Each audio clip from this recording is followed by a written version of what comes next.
দেশের অন্যতম শ্রেষ্ঠ বিদ্যাপীঠ রাজশাহী বিশ্ববিদ্যালয়।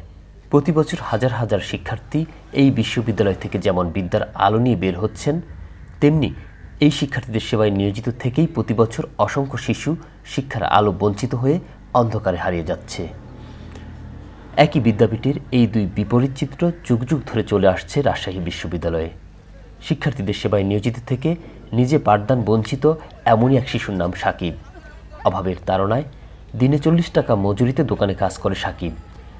স্কুলে যেতে তার ভালো লাগে, তবে রিক্সাচালক বাবা আর গৃহিণী মায়ের অভাবের সংসারে শিশু সাকিবের ভালো লাগার কোনো দাম নেই।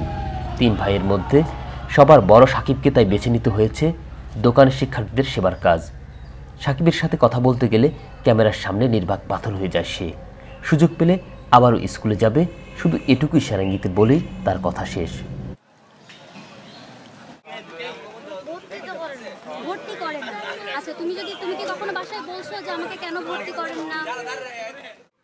শুধু এক সাকিব নয়, এমনই অসংখ্য শিশু রয়েছে যারা নিজে পড়াশোনা বঞ্চিত থেকে শিক্ষার্থীদের সহযোগিতার কাজে নিয়োজিত। এখানে আমাদের ক্যাম্পাসে বেশ কিছু ছেলে আছে যাদের বয়স 10 থেকে 15-এর মধ্যে, যারা বিভিন্ন চায়ের দোকানে এবং টি স্টলগুলোতে কাজ করে। কিন্তু তাদেরকে আমরা এখানের সবচেয়ে উচ্চশিক্ষা প্রতিষ্ঠানে উচ্চশিক্ষা আর কাজের সঙ্গে জড়িত, কিন্তু ওদের দিকে আমরা কোনো উদ্যোগ আমাদের পক্ষ থেকে নেই বললেই চলে।